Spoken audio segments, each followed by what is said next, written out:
So friends, TGV తెలుగులో మరో ఎపిసోడ్‌లోకి స్వాగతం, సుస్వాగతం. టీజీవీ తెలుగు మీ జీవితానికే వెలుగు. ఈరోజు మన టీజీవీ తెలుగు వర్చువల్ స్టూడియోలో మనతో పాటు మహతి మురారి శెట్టి గారు ఉన్నారు. మహతి గారు మన ప్లాట్‌ఫార్మ్‌లో రిపీట్ గెస్ట్ అండి. మహతి గారితో మనం ఒక సీరీస్ ఆఫ్ ఎపిసోడ్ చేస్తున్నాము. ప్రపంచం మనిషి కోసం ఎందుకు సిద్ధంగా లేదు? అంటే why the world is not ready for humans. And అందులో ఇది చివరి టాపిక్. అండ్ ఇవాళటి టాపిక్ వచ్చేసి building a better society through smart solutions. అంటే ఒక మెరుగైన సమాజాన్ని నిర్మించడం కోసం అవలంబించాల్సిన స్మార్ట్ సొల్యూషన్స్ ఏంటి అని తెలుసుకుందాము. అండ్ మీరు మిగతా ప్రీవియస్ ఎపిసోడ్స్ విన్నా లేదా చూడకపోయినా ఫైన్ అండి. ఇది మీరు వాచ్ చేయండి లేదా వినండి. దాని తర్వాత మిగతా ఎపిసోడ్స్ వినండి. ఎందుకంటే హ్యూమన్ సైకాలజీ రిలేటెడ్ యాస్పెక్ట్స్ అనేది చాలా డీప్‌గా మేము ఈ సీరీస్‌లో భాగంగా చర్చిస్తున్నాము. సో, మనం ఎపిసోడ్‌లోకి వెళ్ళే ముందు మళ్ళీ మిమ్మల్ని ఒకసారి ఇన్వైట్ చేశాను. సో, హలో, హాయ్, ఆదాబ్, నమస్తే. టీజీవీ తెలుగులో మరో ఎపిసోడ్‌లోకి స్వాగతం, సుస్వాగతం. టీజీవీ తెలుగు మీ జీవితానికే వెలుగు. నేను మీ Naveen Samala, the guiding voice platform founder మరియు చీఫ్ హోస్ట్ అండి. ఈ పాడ్‌కాస్ట్ ద్వారా మేము విజయవంతమైన నాయకులు, అన్‌సంగ్ హీరోస్, సెలబ్రిటీస్ మరియు అన్ని వర్గాల వ్యక్తుల జ్ఞానాన్ని వ్యాప్తి చేయాలనుకుంటున్నాము. మేము ఈ పాడ్‌కాస్ట్‌లో కెరియర్ రిలేటెడ్ అంశాలు, అంతేకాకుండా వ్యక్తిత్వ వికాసం, సెల్ఫ్ హెల్ప్ రిలేటెడ్ అంటే పర్సనాలిటీ డెవలప్‌మెంట్ రిలేటెడ్ అంశాలను ఎన్నో చర్చిస్తాము. అండ్ ఈ పాడ్‌కాస్ట్ అనేది టీజీవీ ఇంగ్లీష్‌లో మరియు హిందీలో కూడా ఉందండి. ఇంగ్లీష్ కోసం 'ది గైడింగ్ వాయిస్' అని సెర్చ్ చేయండి. అండ్ హిందీ కోసం టీజీవీ హిందీ అని సెర్చ్ చేయండి. ఎక్కడంటారా? ఎక్కడి నుంచైతే ఈ పాడ్‌కాస్ట్ వింటున్నారో, చూస్తున్నారో అక్కడ కూడా టీజీవీ అనేది ఉంది. టోటల్ 3 భాషల్లో హిందీ, ఇంగ్లీష్, తెలుగులో. సో, ఇక ఎపిసోడ్‌లోకి వెళ్ళే ముందు ఒక పొడుపు కథ ఎప్పటిలాగానే చూద్దాం ఎవరు విప్పుతారో. మీరు ఎపిసోడ్ మొత్తం చూసేలోపు ఆన్సర్ చేయండి. ఒకవేళ యూట్యూబ్‌లో వాచ్ చేస్తున్నట్టయితే, లేదు ఆడియో ప్లాట్‌ఫార్మ్‌లో వింటున్నట్టయితే మాత్రం మొత్తం అయ్యే వరకు వెయిట్ చేయండి. మీకు గెస్ ఏదైనా ఉంటే సోషల్ మీడియా ప్లాట్‌ఫార్మ్‌కెళ్ళి నన్ను పింగ్ చేయొచ్చు. నేను చూస్తాను మీరు ఒకవేళ కరెక్ట్ ఆన్సర్ చెప్తారో లేదో. అండ్ క్వెషన్ వచ్చేసి, రాళ్ళ అడుగున విల్లు, విల్లు కోనలో ముల్లు ఏమిటది? రిపీట్ చేస్తున్నాను. రాళ్ళ అడుగున విల్లు, విల్లు కోనలో ముల్లు ఏంటది? ఓకే. సో, ఇప్పుడు మహతి గారు హార్టీ వెల్కమ్ అండి. అప్పుడే చివరి టాపిక్ వచ్చేసామండి. అండ్ చాలా సంతోషంగా ఉంది. మనకి ఫస్ట్ 3 టాపిక్స్‌కి కూడా మంచి రెస్పాన్స్ వచ్చింది. చాలా మంచి మంచి కామెంట్స్ వస్తున్నాయి. అండ్ చాలామంది ఏంటంటే సైకాలజీలో వాళ్ళకి తెలియని అంశాలని వేరే కోణంతో చూడడం స్టార్ట్ చేశారని జెప్పేసి ఫీడ్‌బ్యాక్ వస్తుంది. సో, థాంక్ యూ అండి ఈ సీరీస్ ప్రపోజ్ చేసినందుకు. అండ్ ఫైనల్లీ మనము ఫైనల్ పార్ట్ ఆఫ్ ది సీరీస్‌లో ఉన్నాము. అండ్ ఇంకా ఫ్యూచర్‌లో ఇంకా ఎన్నో ఎన్నో ఎపిసోడ్స్ చేద్దాం. సో, నమస్తే ఎలా ఉన్నారు మీరు? నమస్తే. బాగున్నానండి. Thank you for you two. నాకు ఈ ఆపర్చునిటీ ఇచ్చినందుకు. This is I'm thinking this is the best one actually ఈ ఆపర్చునిటీ. ఇలా కనెక్ట్ అవ్వడము మీ ఆడియన్స్‌తోని, మీతోని నాకు చాలా సంతోషంగా ఉంది. ఫీలింగ్ ఈస్ మ్యూచువల్ అండి. అండ్ ఈ శుభ సందర్భంలో మళ్ళొకసారి విక్రమ్‌కి థాంక్స్ చెప్తున్నాను. విక్రమ్, మీ అక్కగారిని పరిచయం చేసినందుకు థాంక్స్. అండ్ ఈ సీరీస్ అనేది ఒక మైల్‌స్టోన్ లాగా నిలిచిపోతుంది మన టీజీవీ తెలుగులో అనేది నా యొక్క గట్టి నమ్మకం. అండ్ మహతి గారు మనం ముందుకెళ్దామండి. ఇప్పుడు ఒక మెరుగైన సమాజం కోసం అంటే ఇప్పుడు బిల్డింగ్ ఎ బెటర్ సొసైటీ కదా! సో, ఫస్ట్ అండ్ ఫార్‌మోస్ట్ మనం కొన్ని బేసిక్స్ మాట్లాడుకుందామండి. మీ దృష్టిలో ప్రాథమిక మానవ అవసరాలను తీర్చడం ఉంటుంది. అంటే ఈ ప్రాథమిక అంశాలపై దృష్టి సారించడం మన సమాజాన్ని ఎలా పునర్నిర్మించగలదో వివరించండి. అంటే ఇప్పుడు ఫండమెంటల్ హ్యూమన్ నీడ్స్ ఇప్పుడు మన మాస్లోస్ లా ఆఫ్ హైరార్కీ అని జెప్పేసి మీరు ఇంతకుముందు కూడా ప్రస్తావించారు. షెల్టర్ తర్వాత బిలాంగింగ్‌నెస్ తర్వాత అకంప్లిష్‌మెంట్స్ అది అలా అలా అలా వెళ్తుంది కదా! సో, ఇవన్నిటిని కూడా మనము తీర్చుకుంటే దీనివల్ల మనము అంటే మన సొసైటీని రీషేప్ చేయొచ్చా? ఒకవేళ అంటే మనిషి యొక్క 5 అవసరాలు తీరాయనుకోండి. లేదంటే 10 అవసరాలు తీరాయనుకోండి. దీనివల్ల సొసైటీ అనేది బాగుపడుతుందా? బాగుపడుతుంది అనే నేను అనుకుంటానండి. డెఫినెట్‌గా. ఈవెన్ నా ఈ బేసిక్ నీడ్స్ అడ్వకేసీ అన్నది కూడా స్టార్ట్ అయింది. నాకు అన్ని కనెక్షన్ అంటే నా మైండ్‌లో ఉన్న థాట్స్‌కి, బయట జరుగుతున్న విషయాలకి, నా చుట్టూ ఉన్న మనుషుల బిహేవియర్‌కి ప్లస్ నే ఇవన్నిటికి కనెక్షన్ నాకు అబ్రహం మాస్లో గారి పిరమిడ్ మోడల్ చూసాక నాకిది తెలిసిన తర్వాతనే నాకు ఇంకా మోర్ కనెక్షన్ అర్థమైంది.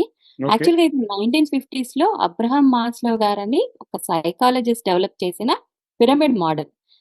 తను తన ప్రకారము తనేమంటారంటే ఫస్ట్ ఫిజియలాజికల్ నీడ్స్ అంటే మనిషి ఎలా ఏ అవసరాలకి ఫస్ట్ ఇంపార్టెన్స్ ఇస్తాడు, ఎక్కడి నుంచి ఎలా వెళ్తాడు, ఏవి తీరిన తర్వాతనే ఇంకొక లెవెల్ ఆఫ్ థింకింగ్ కి వెళ్తాడు, ఏ థాట్ ప్రాసెస్ ఎలా వర్కౌట్ అవుతుంది అని తను అప్పట్లో చేసిన రీసెర్చ్.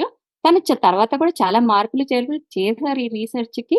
కానీ ఈ హైరార్కీ ఆఫ్ నీడ్స్ చాలా ఇంపార్టెంట్ రీసెర్చ్ కింద చెప్పొచ్చు సైకాలజీలో. తను ఏమంటారంటే ఫస్ట్ ఫిజియలాజికల్ నీడ్స్ అంటే breathing, food, water, shelter, clothing and sleep. ఇవి తీరితే కానీ ఫిజియలాజికల్ నీడ్స్ ఇవి తీరితే కానీ మనిషి అదర్ స్టెప్ ఆలోచించగలుగుతాడు. అదేంటంటే safety and security. So safety and security ఏంటంటే health, employment, property, family and social ability. నేను ఈ పిరమిడ్ మోడల్లో ఏ ఒక్కటి మిస్ అవ్వద్దని నేను ఫోన్ పట్టుకొని మరి చూసి చెప్తున్నానండి. సో అంటే everything has its own importance ఇక్కడ. ఈ దాంట్లో తను చెప్పిన ప్రతి ఒక్క అంశాన్ని టచ్ చేయాలనే చెప్తున్నాను. ఈ రెండు తర్వాత ఈ రెండు వస్తేనే మనిషికి నెక్స్ట్ స్టెప్ ఆలోచించగలుగుతాడు. ఏంటంటే love and belonging. Love and belonging ఎక్కడ వస్తుంది అంటే మనకు friendship, family, intimacy, sense of connection అంటున్నాడు. సో దీని తర్వాత ఇవి 3 వచ్చిన తర్వాత వెళ్ళేది సెల్ఫ్ ఎస్టీమ్. సెల్ఫ్ ఎస్టీమ్ అంటే confidence, achievement, respect of others, the need to be unique individual. ఇందాక మనం మాట్లాడుకున్నాం కదండి, ప్రతి ఒక్క ఇండివిజువల్ యూనిక్ అవుతాడు బేసిక్ నీడ్స్ పక్కన పెడితే. సో అది తను సెల్ఫ్ ఎస్టీమ్ అంటే 4th స్టెప్ లో చెప్తున్నారు. ఆ 4th స్టెప్ కూడా దాటిన తర్వాత కానీ సెల్ఫ్ యాక్చువలైజేషన్ అంటే morality, creativity, spontaneity, acceptance, experience, meaning of inner potential. అంటే మళ్ళీ మన గురించి మనము ఇంకా ఎక్కడ దాకా రీచ్ అవ్వగలుగుతాము, మన పొటెన్షియల్ ఏంటి అని ఆలోచించడం. సెల్ఫ్ ఎస్టీమ్ తర్వాత కానీ ఆలోచించలేము అన్నది ఈయన ఈ 5 స్టెప్స్ చేసి చూపించాడు. ఇలాగే ఉంటుంది హ్యూమన్ అంటే తను చేసిన రీసెర్చ్లో. సో ఇక్కడ మనకు అర్థమయ్యేది ఏంటి అంటే ఈ డెఫినెట్ గా ఈ ఫిజియలాజికల్ నీడ్స్ దాటితే గానీ ఏమైనా చేయగలుగుతాం. ఇప్పుడు దానికి ఎగ్జాంపుల్ గా నేను ఒక చిన్న విషయం చెప్తా చూడండి. ఇప్పుడు మనకందరికీ సక్సెస్ ఫార్ములా తెలుసు. సక్సెస్ ఫార్ములా అంటే ఏంటి? హార్డ్ వర్క్, నీ స్కిల్ తెలియాలి, టాలెంట్ ఉండాలి, హార్డ్ వర్క్ ఉండాలి, డిసిప్లిన్ ఉండాలి, ప్లస్ పర్సివరెన్స్, పట్టుదలగా మనకు కావాల్సి మనం చేసుకోవాలి. ఈ ఫార్ములా తెలిసినప్పుడు అందరూ అది పాటిస్తే సక్సెస్ అవుతారు కదా. ఎందుకు అంత సక్సెస్ఫుల్ క్యాండిడేట్స్ చాలా తక్కువ ఉన్నారు? డెఫినెట్ గా 1% నుంచి 10% ఉంటారు. మనం మన చుట్టూ చూడండి, మీరు థాట్స్ గురించే మాట్లాడుతున్నాం మనం ఇక్కడ. మనం ఊహించుకుని ఏం మాట్లాడట్లేదు. సో ఈ సక్సెస్ఫుల్నెస్ ఎనీ ఏరియాలో కానీ ఏది కానివ్వండి 1% to 10% అంటే 10% లోపు ఉన్నారు అని 1% to 10% అన్నది అది డిఫరెంట్. అంటే 1% అన్నది నేను ఎందుకన్నానంటే హైలీ సక్సెస్ఫుల్ అయ్యేది 1% పీపుల్. అంటే వాళ్ళని ఏ విధంగానూ రీచ్ అవ్వలేము అన్న మానిటరీ బెనిఫిట్స్ కానీ ఆ ఫేమ్ విషయంలో కానీ ఆ సక్సెస్. ఇప్పుడు షారుఖ్ ఖాన్ ని తీసుకోండి, మన మోడీ గారిని తీసుకోండి, ఇదంతా ఎక్కడో ఎక్సలెంట్ సక్సెస్ కింద తీసుకున్నట్టు కదండి. సో అది 1% పీపుల్. సో మిగతా వాళ్ళందరూ ఒక 10 ఆర్ మాక్సిమం 20% ఉన్నారు అని అనుకుందాం. ఆ మిగతా అంతా కూడా ఎందుకు ఇంత కష్టం అవుతుంది మనుషులకు సక్సెస్ అవ్వడానికి అని అంటే, అగైన్ అక్కడ కనెక్షన్ నాకు కనిపించింది ఏంటంటే ఫిజియలాజికల్ నీడ్స్, బేసిక్ నీడ్స్. ఆ బేసిక్ లెవెల్లో బేసిక్ నీడ్స్ ప్రొవైడ్ అవుతాయి తప్ప మనిషి అంటే ఆలోచన అన్నది పుట్టదు అన్నది ఈ మోడల్ ద్వారా మనకు అర్థమవుతుంది. అబ్రహాం మాస్లో గారు చేసిన మోడల్ ద్వారా అది కరెక్ట్ గా యాప్ట్ గా పనిచేస్తుంది అన్నది నాకైతే ఇప్పటికీ కనెక్షన్ కనిపిస్తుంది నాకు. అందుకనే నేను కూడా అంటే నేనేం రాసినా కూడా బేసిక్ నీడ్స్ ఎందుకు ఇవ్వాలి అన్నది రకరకాలుగా యాంగిల్స్ లో నాకు ఎన్ని యాంగిల్స్ అనిపించినాయో అన్ని యాంగిల్స్ లోనూ నేను మాట్లాడతాను, రాస్తాను, చెప్పడానికి ట్రై చేస్తాను. సో ఈ బేసిక్ నీడ్స్ ఎంత మళ్ళీ అగైన్ బేసిక్ నీడ్స్ ఇవ్వడం అనుకుంటారు. ఇవ్వడము అంటే ఫ్రీగా ఇవ్వడము, ఫ్రీగా ఇవ్వడమో, లేకపోతే ఏదడిగితే అది ఇవ్వడమో, ఎంత కావాలంటే అంత ఇవ్వడము అన్న ఒక థాట్‌లో ఉంటారు. బేసిక్ నీడ్స్ అనంగానే అందరూ సోషలిజమో, లేకపోతే ఫ్రీగా ఇవ్వాలి ఎవ్రీథింగ్ అనో అలా అంటారు. కానీ యాక్చువల్‌గా ఈ బేసిక్ నీడ్స్‌ని ప్రాపర్‌గా అడ్మినిస్ట్రేషన్ చేస్తే అవే జాబ్స్ క్రియేట్ చేస్తాయి. ఆ జాబ్స్‌తోనే మళ్ళీ ఇవన్నీ మనము వచ్చేలాగా ఒక సొసైటీని బిల్డ్ చేసుకోవచ్చు అన్నది నా ఉద్దేశ్యము. ఈ ఒక్క థాట్ ప్రాసెసే వల్లనే నా బుక్స్ అయ్యాయని నేను ఇందాక కూడా ఇదివరకు కూడా చెప్పాను. Even first yeah! ఎపిసోడ్‌లో కూడా మాట్లాడుకున్నాం గదా! యాహ్! సో, బేసిక్ నీడ్స్ అంత ఇంపార్టెంట్ అన్నది నా ఉద్దేశ్యం అండి. హ్మ్. ఆహ్, ఓకే. ష్యూర్ అండి. ఇప్పుడు మనము హెల్త్ కేర్, ఎడ్యుకేషన్ గురించి మాట్లాడుకుందాము. అంటే ఇప్పుడు ఫ్రీబీస్ అందరికేంటంటే ఫ్రీ ఎడ్యుకేషన్ గావాలి, ఫ్రీ ట్రీట్మెంట్ కావాలి, లేదంటే ఫ్రీ ట్రాన్స్‌పోర్ట్ కావాలి. ఆ ఉద్దేశ్యంతోనే ప్రతి ఒక్కరు కూడా థింక్ చేస్తున్నారు. ఎస్పెషల్లీ లోయర్ అవును. Middle class and below. And అంటే ఇప్పుడు ఒక సమాజం బాగా నడవాలి అంటే, మన మనుషులు అంటే మనలాంటి వాళ్ళు అంటే కమ్యూనిటీ మెంబర్స్ ప్లస్ గవర్నమెంట్ కలిసి పనిచేస్తే చాలా బావుంటుంది గదా! సో, మనము ఈ ఆరోగ్య సంరక్షణ మరియు విద్య వంటి అవసరమైన సేవలను మెరుగుపరచడానికి సాధారణ ప్రజలు మరియు ప్రభుత్వ పరిపాలనల మధ్య సహకారం ఎలా దారితీస్తుంది? అంటే వీళ్ళు ఒకవేళ కొలాబరేట్ అవుతే ఎలా ఉంటుందనుకుంటున్నారు? అది చాలా బావుంటుందండి. చాలా మంచి ఐడియానే అని నా ఉద్దేశ్యము.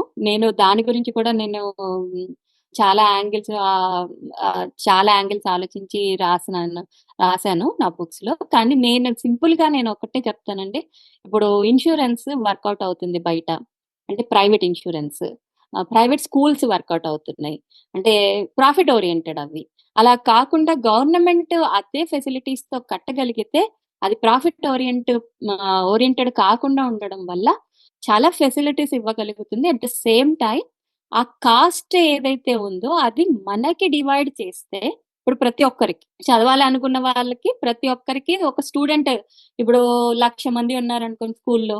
ఆ 1,00,000కి అక్కడ కాస్ట్ ఎంత అవుతుందో అది డివైడ్ చేసి ఇయర్‌లీ కట్టమని చెప్తే ఇది కొలాబరేషన్‌తో మనకి ఎడ్యుకేషన్ వస్తుంది, హెల్త్ కేర్ వస్తుంది గదండీ! అవును. ఇప్పుడు సపోజ్ రూ. 1000 పర్ మంత్ కడుతున్నాం అనుకో పర్ పర్సన్. సో, ఒక 1,00,000 మంది కడితే అసలు imagine the amount can go into the education field కదా! యాహ్! రూ. 1000 అన్నది పెద్ద విషయం కాదు ప్రతి మనిషికి. మనకు safe. At the same time గవర్నమెంట్‌కి అసలు ఆలోచించండి. ఒక 1,00,000 మంది పర్ 1000 కడితే ఎన్ని వేల కోట్లు ఆలోచించండి. హ్మ్. హ్మ్. సో, దాంతో ఎంత మంచి ఎడ్యుకేషన్ ఇవ్వచ్చు. అలాగే హెల్త్ కేర్ గూడా అంతే గదండీ. పర్ పర్సన్ 1000 ఎందుకు కావాల్సినంత పెట్టేసుకొని ఆహ్, అలా డివైడ్ చేసుకోగలిగితే విత్ కొలాబరేషన్ గవర్నమెంట్ ప్లస్ మనమందరము సొసైటీలు మనుషులు అందరూ కలిసి మాట్లాడుకుని వెళ్ళగలిగే ఒక కొలాబరేటివ్ ప్లాన్‌తో వెళ్ళగలిగితే మటుకు మనకి ఎడ్యుకేషన్, హెల్త్ కేర్ ప్రాబ్లమ్ ఉండదు అన్నది నా ఉద్దేశ్యం. ఓహ్! సూపర్. ఓకే. నెక్స్ట్ ఇప్పుడు జనరల్‌గా ఈ అడ్మినిస్ట్రేషన్ అంటే ప్రభుత్వ పరిపాలకులు ఎన్నో చేస్తుంటారు. వాళ్ళు కూడా ప్లాన్ ఉంటాయి. బట్ వాళ్ళు ఒక 10 అనుకుంటే దాంట్లో రెండో, మూడో సక్సెస్ చూస్తారు. 2, 3 అంశాలలో. మిగతావి ఫెయిల్ అవ్వచ్చు. సో, మనం ఒకవేళ ఈ ఆబ్‌స్టాకిల్స్ గురించి మాట్లాడితే అంటే అవసరమైన సేవల సమర్థవంతమైన నిర్వహణను నిరోధించే ప్రధాన ఆబ్‌స్టాకిల్స్ ఏంటి? వాటిని మనము ఎలా ఓవర్‌కమ్ జేయొచ్చు? అగైన్ ఇక్కడ పాలిటీషియన్స్ అయినా, పాలిటిక్స్ చూస్తే కూడా ఇక్కడ మనకి హ్యూమన్ నేచరే ఆలోచించాలండి ఫస్ట్. హ్మ్. హ్మ్. ఆహ్, ఇందాక మనం మాట్లాడుకున్నట్టు గోల్ ఓరియెంటెడ్‌తోనే వస్తాం. ఎనీథింగ్ ఏ పని చేయాలన్నా goal oriented. So, politicians goal orientation మనకేముంటది సింపుల్‌గా వాళ్ళు ఎలా విన్ అవ్వాలి అని. సో, ఇప్పుడు నేచర్ ఆఫ్ పాలిటిక్స్ చూస్తే మనం మొన్ననే చూసాం ఎలక్షన్ ఏంటంటే ఎవ్రీ 5 ఇయర్స్ మళ్ళీ నిల్చుంటారు. మనం ఓట్లెయ్యాలి. సో, వాళ్ళకి ఆహ్, ఆ పవర్ ఒస్తుందో రాదో అన్న ఒక డౌట్‌లో ఉంటారు వాళ్ళెప్పుడు.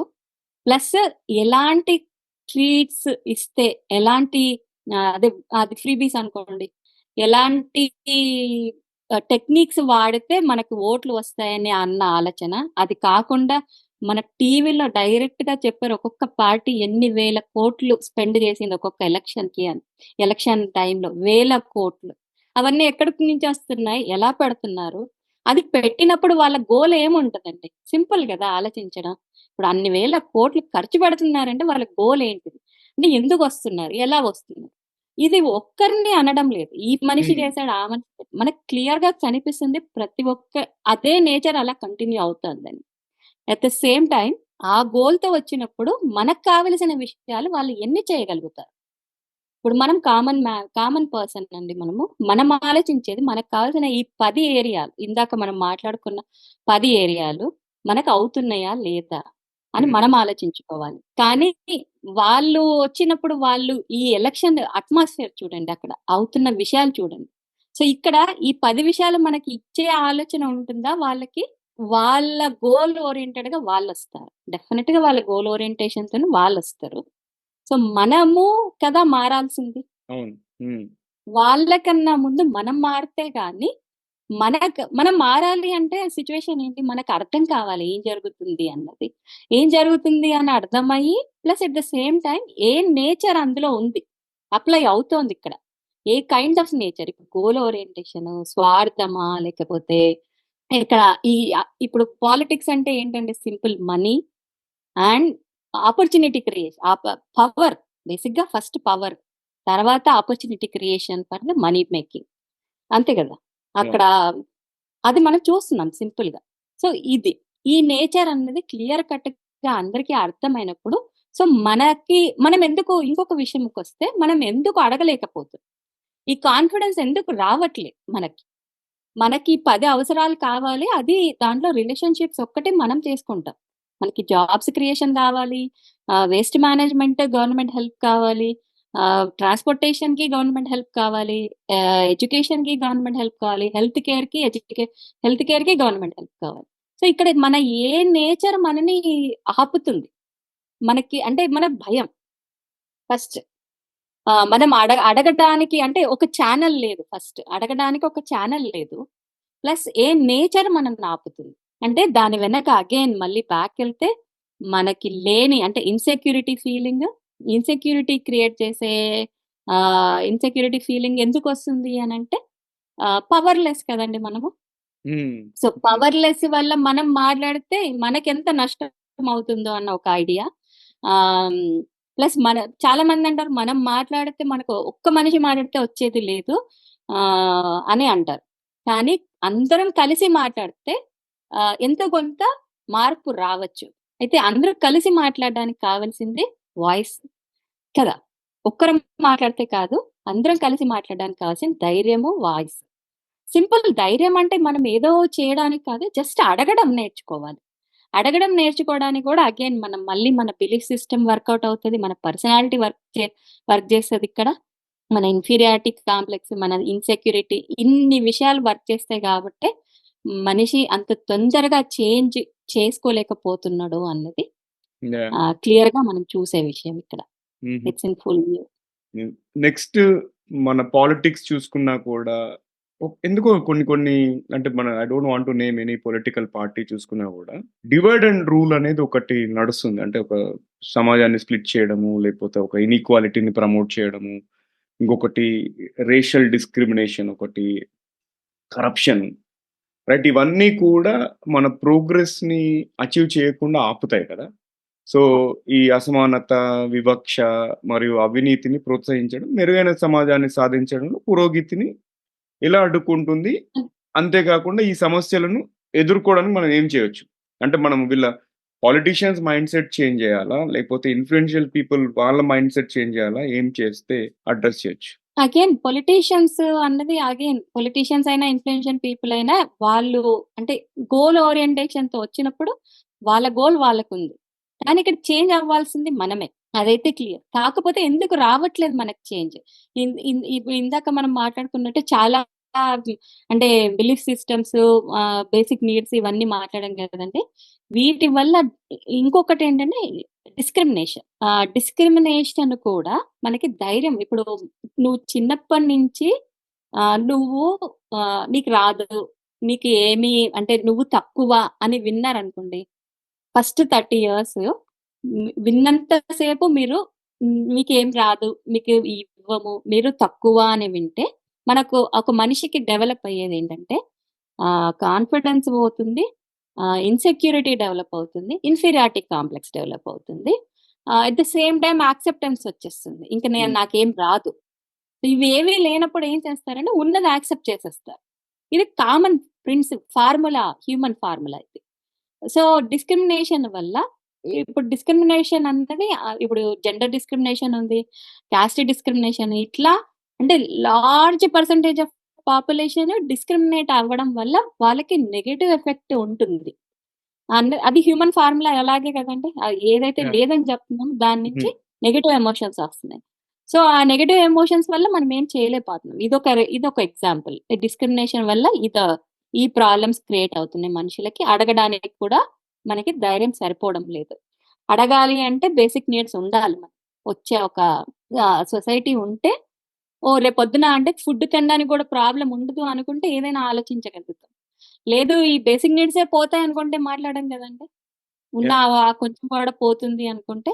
సో ఒక డిస్క్రిమినేషన్ వల్ల లార్జ్ పర్సంటేజ్ ఆఫ్ పాపులేషన్ కి ఈ భయము ఇవన్నీ క్రియేట్ అవుతున్నాయి. అంటే ఇందాక చెప్పిన ప్రకారం నీకేమి రాదు, నువ్వు నాకన్నా తక్కువ అని ఒక 20 ఏళ్ళు నీ లైఫ్ మొత్తం విన్నావు అంటే ఎనీ మనిషి, నేను అంటుంది ఏ మనిషినైనా తీసుకోండి, కాన్ఫిడెన్స్ డెవలప్ అవ్వడం అన్నది అది జరగదు. అది ఇట్స్ ప్రూవెన్ బై సైకాలజీ. ఇది సైకాలజీ ఫ్యాక్ట్. సో మీరు కాన్ఫిడెన్స్ లేనప్పుడు, ఇన్ఫీరియారిటీతో వచ్చినప్పుడు, ఇన్సెక్యూరిటీ డెవలప్ అయినప్పుడు చాలా చెయ్యలేము. అది డిస్క్రిమినేషన్ క్రియేట్ చేస్తుంది. ఇన్ఈక్వాలిటీ వల్ల అంటే ఇన్ఈక్వాలిటీ ఏముందండి, రీసోర్సెస్ లేకపోవడమే కదా. ఈక్వల్ రీసోర్సెస్ లేకపోవడం. ఈక్వల్ రీసోర్సెస్ లేనప్పుడు ఆలోచించడానికి కూడా అంటే ఈక్వల్ రీసోర్సెస్ లేకపోవడము లో చూస్తే మనము లోయర్ స్ట్రాటా వచ్చి చాలా దారుణంగా ఉంది. అంటే స్లమ్ ఏరియా ఇస్ ద మనం లోయర్ స్ట్రాటా ఇన్ ఇండియా.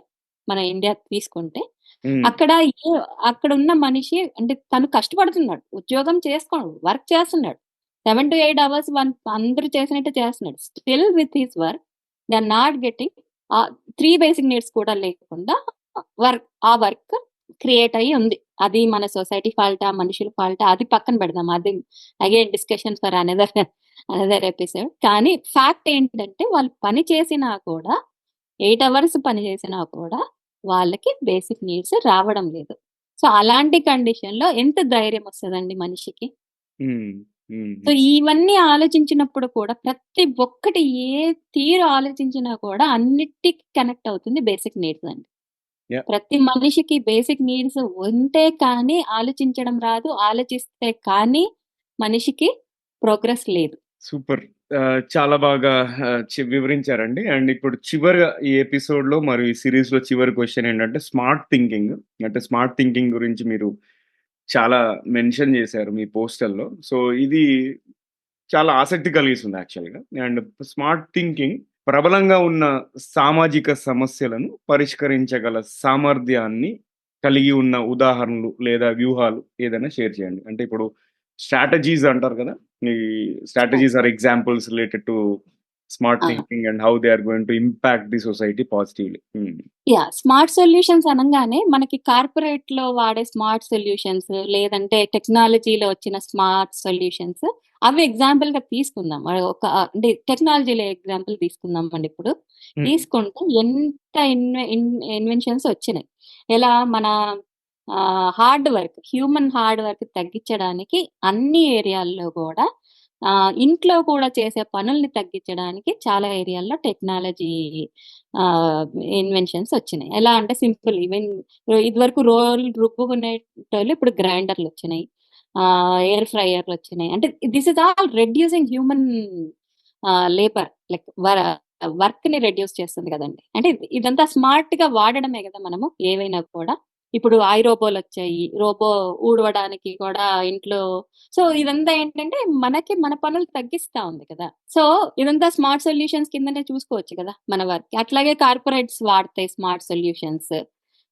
ఈజీగా వర్క్ ఎంత ఫాస్ట్ గా చేసుకోవాలి, ఎలా చేసుకోవాలి అంటే ఎంప్లాయీస్ లో ఉండే ప్రాబ్లమ్స్ ఫిక్స్ చేసుకుంటూ టకటక ఎవ్రీ ఇయర్ ఆలోచిస్తూనే ఉంటుంది కదండి కార్పొరేట్, ఎలా ప్రాబ్లమ్స్ ఫిక్స్ చేసుకుని హౌ టు ఇంప్రూవ్ చేసుకుంటూ ప్రొడక్టివిటీ పెంచుకోవడం ఎలా అన్నది మనకు తెలుసు. కార్పొరేట్స్ కూడా ఆలోచిస్తుంటారు. అలాగే హ్యూమన్ వరల్డ్‌లో కూడా అంటే హ్యూమన్ వరల్డ్‌లో కూడా ఆ స్మార్ట్ సొల్యూషన్‌ని అప్లై చేసుకుంటే చాలా ప్రాబ్లమ్స్ పోతాయని. సో, దాంట్లో ఒక ఎగ్జాంపుల్‌గా నేనేం చే అంటే ఇది చాలా దగ్గర వింటాం మనము. Okay. At the same time నాకు కూడా నిజం అనిపించిందేంటంటే, స్మార్ట్ సొల్యూషన్ ఎలా అంటే ఆహ్, ఎంత అవసరం, ఏది అవసరం మనకు తెలియదు. హ్మ్. మన విషయం అంటే మనకి ఏది అవసరము, ఎంత అవసరము అన్నది మనకు తెలీదు. ఇది ఎప్పుడు అర్థమవుతుందంటే, ఇది మనకి మన పర్సనాలిటీ ఏంటి అని మనకి అర్థమైనప్పుడే, నీ గురించి నువ్వు కరెక్ట్‌గా అసెస్ చేసుకోగలుగుతావు. Smart solutions. హుహు. ఇప్పుడు ఎ చా ఇప్పుడు చాలా ఏరియాలున్నాయి. చాలా ఫీల్డులున్నాయి. ఆహ్, అంటే సింపుల్‌గా ఎగ్జాంపుల్ చెప్పాలంటే మీ పనుల లిస్ట్ ఉంటుంది. మీ పనుల లిస్ట్ మీ పక్కన మనిషికి సంబంధం ఉండదు. Yeah! Me desires, me entertainment choices, me regular work, day to day every day work plus మీకు కావాల్సిన కొంతమంది నీట్ ఫ్రీక్స్ ఉంటారు. కొంతమంది తక్కువ సర్దినా ఓకే. కొంతమందికి అసలు సర్దకపోయినా ఓకే. ఇలా నేను సింపుల్ ఎగ్జాంపుల్‌గా చెప్తున్నాను. సో, ఇలాంటప్పుడు నీ చాయిసెస్ ఏంటి? నీ తగినట్టుగా నువ్వు ఆలోచించుకోవడం అనేది ఒక స్మార్ట్ సొల్యూషన్. హ్మ్. ఇది చాలా మనకి మోటివేషనల్ స్పీకర్స్ వాళ్ళు కూడా చెప్తారు. కానీ ఇది ఆహ్, ఎ అంటే కరెక్ట్‌గా ఆ పర్సనాలిటీ అర్థం అవ్వడానికి కూడా పనిచేస్తుంది అన్నది నా ఉద్దేశ్యం. ఆ స్మార్ట్ సొల్యూషన్స్‌ని అప్లై చేసుకుంటూ ఎట్ ద సేమ్ టైమ్ అంటే మనకి మనం అప్లై చేసుకున్నప్పుడు బెటర్ సిటిజన్స్ అవుతామని మనం ఇందాక మాట్లాడుకున్నాము. బెటర్ సిటిజన్స్ అయినప్పుడు బెటర్ సొసైటీస్ బయటికొస్తాయి. బెటర్ సొసైటీస్ బయటికొచ్చినప్పుడు బయట డెవలప్‌మెంటే గదండీ! అట్ ద హ్మ్. సేమ్ టైమ్ ఈ స్మార్ట్ సొల్యూషన్స్‌ని ఇప్పుడు ఇందాక క్వెషన్‌లో 10 అవసరాలున్నాయి అనుకున్నాం గదండీ! బేసిక్ నీడ్స్‌తో పాటు వేస్ట్ మేనేజ్‌మెంట్, రిలేషన్‌షిప్స్, జాబ్స్ ఇవన్నీ ఒక 10 ఉన్నాయి. మనకు అవసరమైన ఫీల్డ్స్ 10 ఉన్నాయనుకుందాం. వాటిల్లో ఎంత అవసరం, ఏది అవసరం, ఎలా అవసరం అన్న ఒక 3 క్వెషన్స్ అండి. Always ask 3 questions. Why, what, how. ఈ 3 క్వెషన్స్ అడుగుతూ ఈ 10 ఫీల్డ్ ఫిక్స్ చేసుకోవడం అన్నది హ్మ్. కూడా స్మార్ట్ సొల్యూషన్స్‌కొస్తదని నా ఉద్దేశ్యం. అలా అడుగుతూ ఆ 3 క్వెషన్స్ అడుగుతూ మన హ్యూమన్ వరల్డ్‌లోనే కాదు, ఎవరు ఏ ఫీల్డ్‌లో ఉన్నా గూడా ఆ 3 క్వెషన్స్ అడిగితేనే మనకు ఫ్యూచర్. యాహ్! కదండీ! సో, అట్లాగే హ్యూమన్ నేచర్‌కి, హ్యూమన్ వరల్డ్‌కి కూడా అప్లై చేస్తూ హౌ, వై, వెన్, వాట్ అని అడుగుతూ వెళ్ళడం అన్నది ఒకటి. ఇంకా అంటే ఇగ మనకి టైం అయిపోతుంది గదా! లాస్ట్‌గా నా నా బుక్స్ రాసినప్పుడు ఇవన్నీ ఆలోచించినప్పుడు నాకు తట్టిన ఒక వండర్‌ఫుల్ వరల్డ్, ఒక హ్యూమన్ వరల్డ్. అగైన్ మనం రైటర్స్ క్రియేటివ్‌గా ఉంటాం కాబట్టి యాక్చువల్ ఫ్యాక్ట్స్‌తో పాటు మనం ఇంకా ముందు ఊహించడం అన్నది మన క్యారెక్టరిస్టిక్ ఫీచర్ గదండీ! So, yeah! ఆ క్యారెక్టరిస్టిక్ ఫీచర్‌తోని నేను ఊహించుకున్న ఒక వరల్డ్ ఏంటంటే, మనం ఎంతసేపు డబ్బులు వెనక పరిగెత్తకుండా, మనం సంపాదించడం అన్నది మన ప్యాషన్ అన్నీ ఉంటాయి. మనకు జాబ్స్ చేసుకోవాలి ఏదైనా. అంటే ఇప్పుడు మనీని ఏదో పెద్ద అసెట్ కింద క్రియేట్ చేసి చూస్తున్నాం. అలా కాకుండా అంటే మన పిల్లలకివ్వడానికో, లేకపోతే ఎన్నో కోట్లు దాచిపెట్టి మన పిల్లలకివ్వాలి. మనం ఎంజాయ్ చేయకుండా ఎంజాయ్‌మెంట్ అంటే నేనేమంటానంటే ప్రతీదీ దాసి మన పిల్లలకి, ఇంకా పిల్లలకి అలా దాసిపెట్టడమే ఒక అని భావించకుండా మనం సంపాదించిన మనీని ఎ ఇదే వరల్డ్‌లో యూజ్‌ఫుల్‌గా వాడుకొని మన అవసరాలకి మన ఓల్డ్ ఏజ్ వరకు కూడా ఓల్డ్ ఏజ్‌లో గూడా చాలా అవసరాలుంటాయి. మనం చూసుకోవాల్సిన వాళ్ళు అవన్నీ కూడా జాబ్స్ లాగా క్రియేట్ అవుతాయి. మన మనీ మనకి ఉపయోగపడుతూ పక్కవాడికి ఒక జాబ్ అవుతుంది. అలాంటి వరల్డ్‌ని మనం క్రియేట్ చేసుకోవచ్చు అన్నది అల్టిమేట్‌గా నా మన ఎంతైనా ఊహించుకోవచ్చు గదండీ! క్రియేటివ్‌గా ఈ వరల్డ్ ఎంత అద్భుతంగా అయినా ఊహించుకోవచ్చు కాబట్టి, నా అద్భుతమైన వరల్డ్ ఏంటంటే హ్మ్. ఈ మనం సంపాదించిన డబ్బు మనమే వాడుకోవచ్చు. అలాగే అది పక్కవాడికి ఎంప్లాయ్‌మెంట్ లాగా కూడా అవుతుంది. సో, ఈ 10 ఫీల్డ్స్ ఫిక్స్ చేసుకుంటే అన్నది నా ఉద్దేశ్యం. ఓకే. సూపర్బ్! ఫ్యాబులస్ అండి. చాలా బాగా చెప్పారు. అండ్ నాకైతే మీ బుక్స్ చదవాలని జెప్పేసి ఇంక నేను గట్టిగా నిర్ణయించుకున్నాను. అండ్ ఈ మంచి మంచి విషయాలు షేర్ చేసుకున్నందుకు అండ్ ఈ సీరీస్ మొత్తం మనము లాంచ్ చేయగలిగినందుకు మీకు చాలా చాలా థాంక్స్ అండి. And thank you. And before I let you go, me TGV తెలుగులో మీ అనుభవం ఎలా ఉందో మా ఆడియన్స్‌తో షేర్ చేసుకోండి. అంటే ఓవరాల్ టీజీవీ ఎక్స్‌పీరియన్స్. ఇది చాలా ఎక్సలెంట్ అండి. డెఫినిట్‌గా very good opportunity for me. And మీరు చేస్తున్న ఇనిషియేటివ్ చాలా ఎక్సలెంట్‌గా ఉంది. సో, ఆడియన్స్ ఆహ్, బాగా గ్రో అవ్వాలని, మీరు చాలా మందిని రీచ్ అవ్వాలని I wish you all the best. మీరు అనుకున్నవన్నీ సాధించాలని డెఫినిట్‌గా I wish you all that. And once again, I thank you from bottom of my heart for giving me this opportunity and introducing me to your audience. Thank you అండి. నమస్తే. Thank you so much for Thank all you. The best Thank you. Wishes and blessings. And yeah! Many more to come. ఇంకా మనము చేద్దాం. ఇంకా కొన్ని episodes ఇంగ్లీష్‌లో చేద్దాము. And మనకి తోచినంత సహాయం మనం చేద్దాము. అంతేగాకుండా మనం తోచినంత చేంజ్ కూడా మనము తీసుకురావాలి ఈ సమాజంలో. మెరుగైన సమాజం కోసం. సో, ఎప్పుడైనా కూడా మనం I'm just a ping away అండి. So, thank you once again Mahathi garu, and thank you Vikram for introducing your sister to me, and it was such a great series. And so friends, ఇది మన why the world is not ready for humans, అంటే ప్రపంచం మనిషి కోసం ఎందుకు సిద్ధంగా లేదు అనే సీరీస్‌లో చివరి ఎపిసోడ్. అండ్ మనం ఫ్యూచర్‌లో మళ్ళీ మహతి గారిని పిలిచి మళ్ళీ డిఫరెంట్ టాపిక్స్ ఏదో కవర్ చేద్దాం. అంతేకాకుండా ఇంగ్లీష్‌లో కూడా మేము ఏదైనా లాంచ్ చేయాలని చెప్పేసి డిస్కస్ చేస్తున్నాం offline. So, stay tuned. And అది ఇవాల్టి ఎపిసోడ్. మళ్ళీ మరో ఎపిసోడ్‌లో కలుసుకుందాం. అండ్ ఈ ఎపిసోడ్ గనుక మీకు నచ్చినట్టయితే కనీసం ముగ్గురు ఫ్రెండ్స్ లేదా కలీగ్స్‌తో షేర్ చేయండి. అండ్ నాకు తెలుసు మీరు ఒక విషయాన్ని మర్చిపోయాననుకుంటున్నారు. మర్చిపోలేదు. పొడుపు కథకి ఆన్సర్ గురించి కొంతమంది వెయిట్ చేస్తున్నారని నాకు తెలుసు. సో, క్వెషన్ గుర్తుందా అసలు? రాళ్ళ అడుగున విల్లు, విల్లు కోనలో ముల్లు ఏంటది? ఆన్సర్ వచ్చేసి తేలు అండి. ఓకే. సో, ఈ ఎపిసోడ్ గనుక నచ్చినట్టయితే మీరు కనీసం ముగ్గురు ఫ్రెండ్స్ లేదా కలీగ్స్ లేదా ఫ్యామిలీ మెంబర్స్‌తో షేర్ చేయండి. అండ్ ఇంకా మీరు సబ్స్క్రైబ్ చేయకపోతే సబ్స్క్రైబ్ చేసి బెల్ ఐకాన్ నొక్కండి. ఒకవేళ యూట్యూబ్‌లో వాచ్ చేస్తున్నట్టయితే, లేదు మీరు ఆడియో ప్లాట్‌ఫార్మ్‌లో వింటున్నట్టయితే ఫాలో నొక్కి కుదిరితే రేటింగ్ రివ్యూ ఇవ్వండి. రేటింగ్ రివ్యూ ఇవ్వడం వల్ల డబ్బులేమి ఖర్చవ్వవండి. వాటి వల్ల మాకు కొంచెం ఉపయోగం ఉంటుంది. ఎందుకంటే ఇంకా ఎక్కువ మంది ఆడియన్స్‌ని రీచ్ అవ్వచ్చు. అండ్ ఇంకా ఎంతో మంది యొక్క జీవితాల్ని బాగుపరచొచ్చు అన్న యొక్క ప్రయత్నమే ఇది. అండ్ మీ సలహాలు, సూచనలు, అభిప్రాయాలు మాకు ఈమెయిల్ చేయొచ్చు. అంతేకాకుండా కెరియర్ పరంగా, ఎడ్యుకేషన్ పరంగా క్వెషన్స్ ఉన్నా కూడా మమ్మల్ని సంప్రదించవచ్చు. ఫ్యూచర్‌లో ఎలాంటి టాపిక్స్ కవర్ చేయాలి, లేదా మంచి స్పీకర్స్ ఎవరైనా రిఫరెన్స్ ఉంటే చెప్పండి. వాళ్ళని మన ప్లాట్‌ఫార్మ్‌లోకి పిలుద్దాము, ఇంటర్వ్యూ చేద్దాం. తెలుగులోనే కాదు, ఇంగ్లీష్‌లో, హిందీలో కూడా మనం ఇంటర్వ్యూ చేయొచ్చు. అండ్ మమ్మల్ని రీచ్ అవ్వాల్సిన ఈమెయిల్ అడ్రెస్ వచ్చేసి tgvtelugu@gmail.com. నేను రిపీట్ చేస్తున్నాను, tgvtelugu@gmail.com. సో, వింటూనే ఉండండి, చూస్తూనే ఉండండి టీజీవీ తెలుగు.